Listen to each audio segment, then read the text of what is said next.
The wind howled across the broken streets of planet Threxia. Buildings stood like skeletons, broken and silent. Smoke still rose from where bombs had fallen days ago. The war had left everything in ruins. Michael, a human soldier, moved slowly through the rubble. His rifle was in his hands, eyes scanning every corner. His mission was simple: search the abandoned area and report any survivors. He didn't expect to find anything. Just silence. Just ghosts. Then a small voice came from behind him. "Are you single, human?" Michael froze. He slowly turned, keeping his weapon low but ready. Behind a broken wall, a small alien girl stood. She was thin, covered in dust and dirt, her green skin smudged and her clothes torn. Her eyes glowed a soft yellow, staring at him with strange calm. "What did you say?" Michael asked, confused. The girl stepped forward. She looked no older than 6 or 7 in human years. "You have to marry my mom," she said seriously. "She's kind. She cries every night. You're a good human."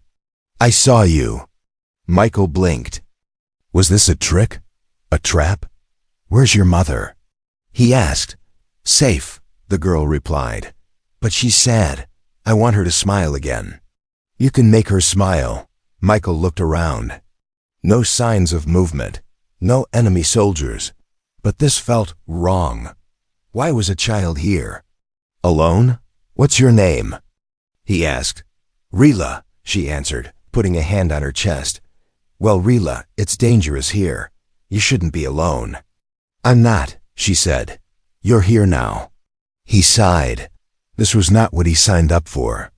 But he couldn't. "Leave her here." A loud crack echoed in the distance. Michael quickly pulled Rila behind cover. He peeked over the stone enemy scouts. 2 of them, moving fast. "Stay low," he whispered. She nodded without fear. Michael picked her up and ran silently into a ruined alley. He knew he had to get her out of there, but where? As they moved through the shadows, Rila pointed. "That way, I know a safe place." "You sure?" he asked. Double quotes, "Yes. I go there when the soldiers come." Michael followed her through a narrow passage between buildings. They climbed over rubble, ducked under broken beams, and finally reached a metal hatch hidden under a pile of junk. Riella pushed it open. Inside was a tunnel, dark and cold. "This leads to old places. No one comes here," she said. Michael helped her down and climbed in after her. He closed the hatch just as the sound of boots echoed above. They were safe for now. Inside the tunnel, it was quiet. Michael lit a small light from his gear. The walls were old metal. This must have been part of an ancient transport system. "You really think I should marry your mom?" he asked, half smiling. "Yes," Rila said without a pause. "Why?" "Because you gave food to hurt people, even enemies. I saw you from a hole. You're good. My mom is good too. But no one helps her because of her blood." Michael grew serious. "What do you mean?" "She comes from a family that lost honor. She was a warrior, but they betrayed her. She didn't betray anyone, but they blamed her." Michael listened. Quietly, the girl's voice was calm but heavy. "No one helps her, not even her own kind. She stays hidden. I bring food. Sometimes." "How long have you 2 been hiding?"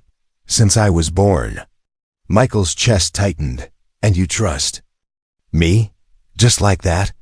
"You have kind eyes," Rila said simply. Michael looked away. He had seen a lot in the war. Death, lies, hate. But something about this girl so pure, so brave made him feel something he hadn't felt in a long time. "Hope. I want to meet your mom," he said softly. Rila smiled. Suddenly, a sharp sound echoed through the tunnel. Metal clanking. Michael's eyes narrowed. He turned off the light. "Someone followed us," he whispered. He grabbed Rila gently and moved deeper into the tunnel, stepping softly. Then silence again, but he felt it. Someone was nearby. He stopped behind an old machine and waited. Rila held her breath, her tiny hands clutching his sleeve. A shadow passed by the tunnel wall. Too fast to see clearly, Michael raised his rifle but didn't shoot. Whoever it was. They were watching. After a long minute, the sound faded. "Let's keep moving," he whispered. They reached an old room where Rila said they could rest. Michael checked the doors and made a small fire. Rila curled up beside him, eyes already closing. Before sleep took her, she whispered, "Thank you, human. My mom will like you." Michael stayed awake, staring at the tunnel entrance. He didn't know what tomorrow would bring. But one thing was sure. This was no normal mission anymore. Michael awoke with a knife pressed against his throat. It wasn't a human hand holding it, but a trembling alien one. Sharp fingers, rough skin. Steady despite the fear in the eyes of the woman behind it. "Don't move," she hissed. Michael didn. Single quotes D. The flickering fire from the night before still burned low. Rila, the child, was still asleep beside him, curled up with her head on his arm. But now, a tall alien woman with wild hair and ragged clothes stood over him, weapon drawn. "You followed her," the woman growled. "Who sent you?" Michael kept his voice calm. "I'm not here to hurt anyone." "Lies," she snapped. "Why would a soldier carry my daughter through tunnels? Why would he hold her like she's his own?" Rila stirred and yawned. Then she opened her eyes and gasped, "Mama, no, don't hurt him." The woman's eyes widened. She looked at her daughter. "You know this human?" Rila rushed forward and wrapped her arms around Michael's chest. "He saved me. I told him to come. He's kind. I want him to marry you." The woman's face turned to stone. Michael slowly sat up, hands raised. "I didn't come to harm you. I didn't even know you were here until Rila asked me to come. You expect me to believe a human would risk his life for a stranger? For someone like me?" She asked coldly. "I didn't plan it," he said. But she asked, and I listened. There was a long silence. Then the knife lowered. The woman stepped back, breathing hard. Her arms trembled now. "I'm Zalith," she said. "Rila's mother." Michael nodded. "Michael." "Human soldier." Zalith sat down by the wall, her body tense. Her face, though beautiful, was lined with pain. Old scars crossed her neck and arms. She looked tired in a way that went beyond the body. A kind of soul-deep exhaustion. Rila went to her mother and held her hand. "I'm sorry, Mama," she whispered. "But I want you to be happy. You never smile anymore." Zalith touched her daughter's face. "I don't need a mate. I only need you." "But you cry when I'm asleep," Rila said. "You think I don't hear, but I do." Michael looked away, giving them a moment. He had seen many broken families during the war. But something about this one hit different. They weren't just hiding from enemies, they were hiding from everyone. Even their own people. "I should go," Michael finally said, standing up. "No." Rila jumped in front of him. "You can't. Leave now." Zalith's voice was soft but sharp. "She's only a child. She doesn't understand how the world works." Michael gave her a tired smile. Maybe that's why she still has hope. Zalith looked at him for a long time. Her eyes were not just judging, she was searching his soul. "You don't know who I am," she said. "No," he replied. "But I know who she is, and she trusted me." Zalith sighed. "I was a captain in the battle clans. We were betrayed, framed, branded as cowards. My people left me for dead. I survived because of her. I gave birth to Rila alone, in a cave. Like an animal." She clenched her fists. "No man from my kind will touch me now, not because of my face, but because of my name. I'm cursed." Michael sat back down. "I've seen real curses. You're not one of them." Suddenly, Rila ran to a box in the corner and pulled out a small carved stone. "This is my promise rock," she said proudly. "I made it for Mama, but now I give it to you." Michael took the stone. It was rough, heart-shaped, and had a simple alien symbol etched on it. What does it mean? He asked. Rila smiled. It means hope. Michael's chest tightened. He slipped the rock into his pocket. I'll stay one more day, he said. Then I'll go. Zalith said nothing. But her eyes softened. Suddenly, boom, the ceiling shook. Dust rained down. Something heavy had struck the surface above. Zalith jumped up. They found us. Michael grabbed his rifle. Who? Hunters, she whispered. Not soldiers. Worse, they sell people like me and Rila. The sound of scraping metal echoed through the tunnels. Rila ran to her mother in fear. Michael stood in front of them both. We'll fight if we have to, he said. Zalith stared at him. For someone who came to leave, she whispered. You stand like a father. He didn't answer, but in that moment something inside him changed. Zalith was bleeding, and she didn't care. The blood ran down her leg from a cut she got while escaping the collapsing tunnel. But her eyes stayed locked on one thing, Rila. The girl held tightly to Michael's back, clinging to the human soldier. As he ran through the smoking underground, turn left. Zalith shouted. There's an old way, one they don't know about.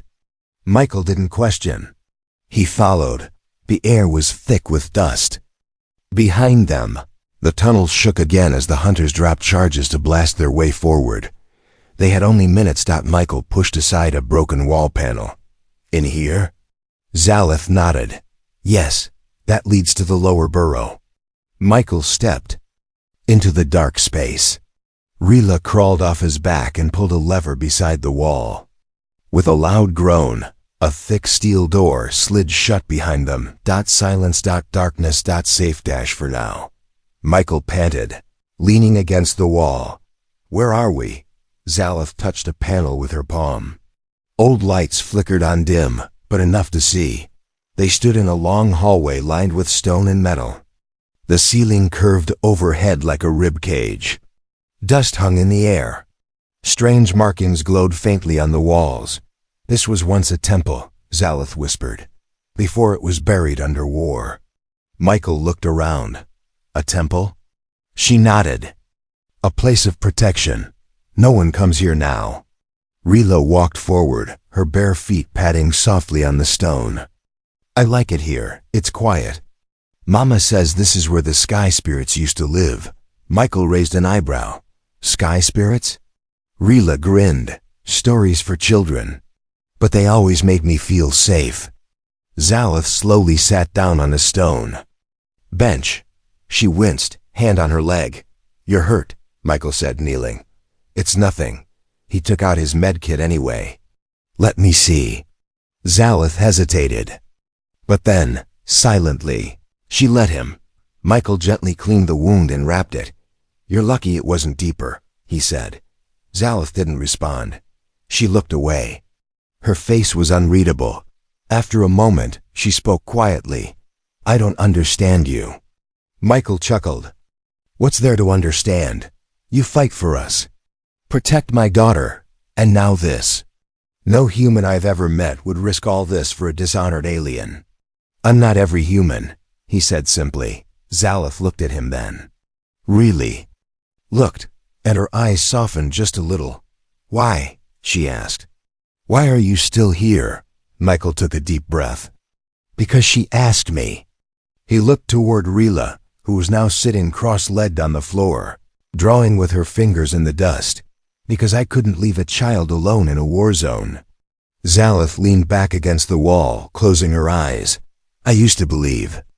In honor, in warriors. I wore silver armor and led men into fire. Then one lie destroyed everything, one betrayal. And I became no one. She opened her eyes again. Now I hide in caves and sleep with a blade under my pillow. And my daughter dreams of marrying me off to a stranger. Michael smiled softly. She has a good heart. She has too much heart, Zalith said bitterly. This world will break her.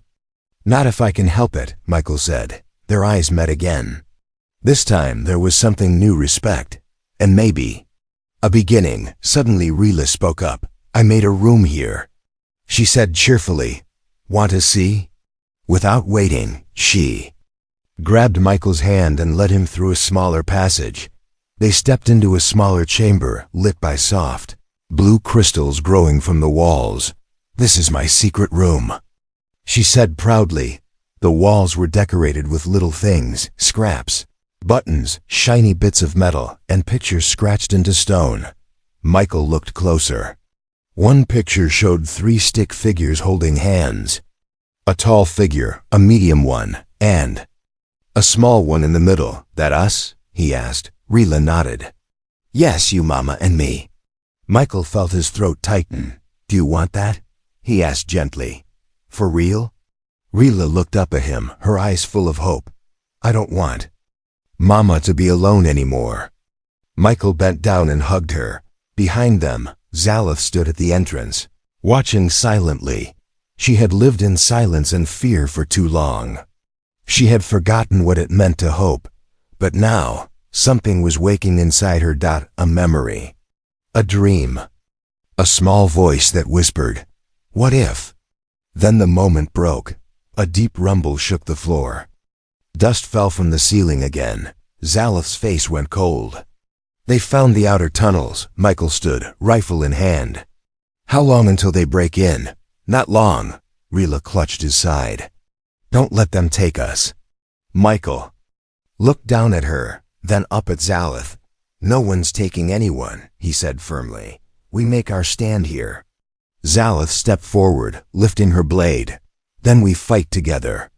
Zalith hadn't been touched gently in years. So when Michael pressed a warm cloth to her bruised shoulder, her body flinched not from pain, but from memory. "Sorry," he said quickly, backing away a little. "I didn't mean to, no." She interrupted, her voice rough. "It's not you, it's just that I forgot what gentle hands feel like." Michael didn't speak. He simply dipped the cloth again in the warm water Rila had brought from the old storage tank and kept cleaning her wounds carefully. They had survived the night. The hunters had tried to enter, but the ancient temple walls held strong, for now.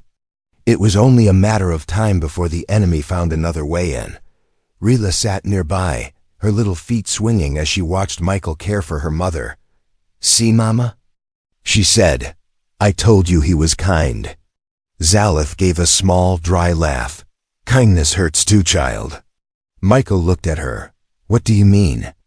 Zalith stared at the wall as if seeing ghosts. "Before Rila was born, a man helped me," he said. "He loved me, fed me, protected me. Then he sold me for 5 rations and a new knife." She looked at Michael now, her eyes cold. "Kindness can be a weapon. A trick. A slow poison that makes you believe, then cuts you deeper when it's gone." Michael nodded. "Then I'll let my actions speak louder." He stood up, wiping his hands on a cloth. "You don't have to trust me with your heart. Just with your survival." Zalith watched him walk over to check the sealed doorway. "You speak like a soldier," she said. "I am a soldier." "Then why haven't you run yet?" Michael turned. "Because she needs me." He pointed at Rila. "And I think maybe you do too." Zalith didn't answer, but something flickered behind her eyes. Suddenly, Rila jumped up. "Let's eat. I found more food in the old crate." She opened a box and pulled out packets of preserved meals. Michael smiled as she passed them around. Like a cheerful waitress. As they sat and ate, the silence became peaceful instead of tense. Zalith watched Rila giggle at a silly joke. Michael neighed.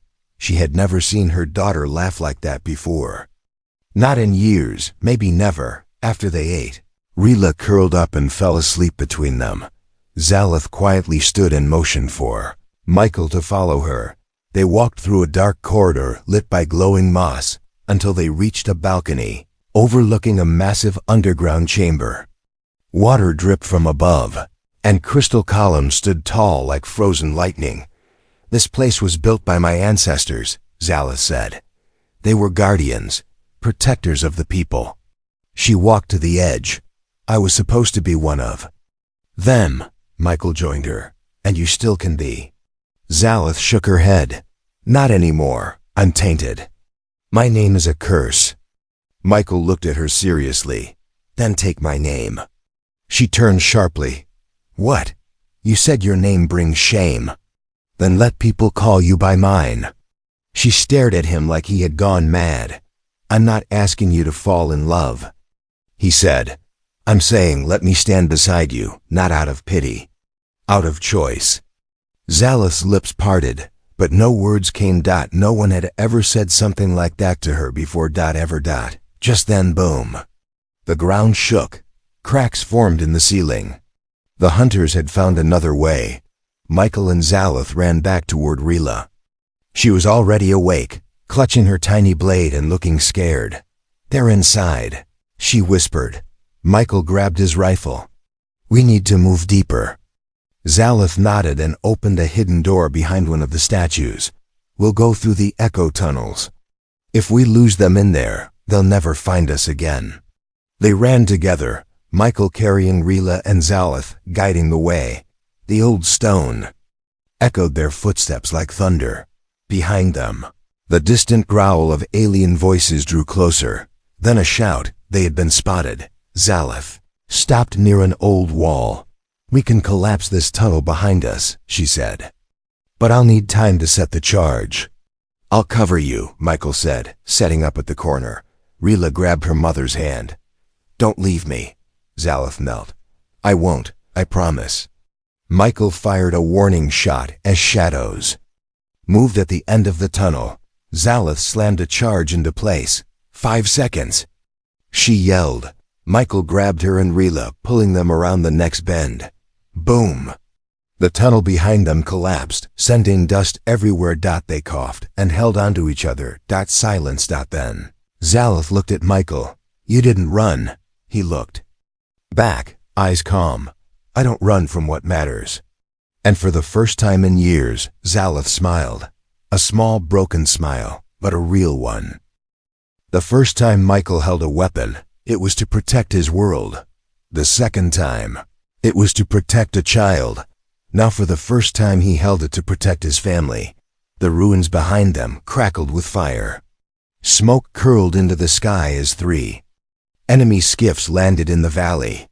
Soldiers in dark armor marched out, eyes glowing red beneath their helmets. They had found them again. Zaleth stood beside Michael, her old armor strapped to her body like it belonged there. Her sword was back in her hand. Her eyes were fierce.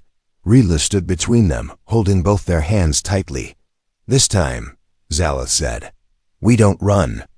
Michael looked down at Rila. You stay behind me, no matter what. But Rila shook her head. No, I stand with you. We're family now. Zaleth's eyes softened. She crouched and hugged her daughter tightly. Then she rose to her full height. They came to take what's mine. Let's remind them why they fear my name. Michael raised his rifle. And why they'll learn mine. The soldiers charged. The battle was fast and brutal. Zaleth moved like fire through a dry field. Her blade danced. Her feet barely touched the ground. Michael fought with precision, guarding Zaleth's back, blasting attackers with calm, sharp focus. Rila stayed in the temple's doorway, whispering the prayer of her ancestors. But even warriors grow tired. Even love bleeds. Zaleth was struck by a stun blast. Her body dropped to one knee. Michael rushed to her. Zaleth! Another soldier came from behind. Rila screamed. No. Then, something impossible happened. A shockwave burst from the ground, blue light glowing beneath their feet. The carvings on the temple wall lit up, pulsing like a heartbeat. The earth shook. The soldiers froze, confused. Zaleth gasped. The guardian sigil. Michael held her hand. What is this? She looked around. Only those who fight to protect, not to conquer, can awaken it. Michael stared at the glowing ground. You mean us? Zaleth smiled faintly. Know her. She looked toward Rila, whose hands were glowing with soft blue light. Rila stepped forward, small but unafraid. Leave, she said to the soldiers, or the temple will bury you. They laughed. Then the stone around them cracked. A massive column burst from the ground. slamming into the sky like a spear of justice. The soldiers panicked. Some ran, some screamed, and then silence. The temple was calm again. The battle was over. Michael helped Zalith to her feet. "You okay?" She nodded slowly. "I think I am now." They walked to Rila and knelt before her. "You saved us," Zalith whispered. Rila smiled, eyes still glowing. "I told you. We're strongest when we're together." 1 week later, the village in the southern valley was peaceful. Old buildings had been cleaned. Gardens started to grow again. Zalith helped build homes for lost refugees, who now followed her, warriors who once abandoned her, now asking for forgiveness. Michael repaired power systems, taught young ones to defend themselves, and always found time to walk Rila to her little school hut. At night, they sat as a family, eating by firelight and laughing softly. On one quiet evening, Rila sat between them and asked, "So, are you married yet?" Zalith laughed. "That's not how it works, little one." Michael looked at Zalith. "Why not?" She blinked. "What?" He reached into his pocket and pulled out the promise rock Rila had given him in the tunnels. He offered it to Zalith. No fancy ceremony, no throne, just this rock and a choice. Zalith took it slowly. "You still want a cursed warrior?" He touched her face. "No, I want the woman who stood between me and death, the mother who taught a child to love, the fighter who made me believe in family again." Zalith held the rock tight. Then she kissed him long, deep, real. Rila jumped up and clapped. "Now we're a real family." Zalith pulled her into their arms, and Michael wrapped them both in his embrace. The stars above shined brighter than usual that night. Maybe it was just the sky, or maybe it was a beginning. Because sometimes the family that saves you was never born with you. It was chosen.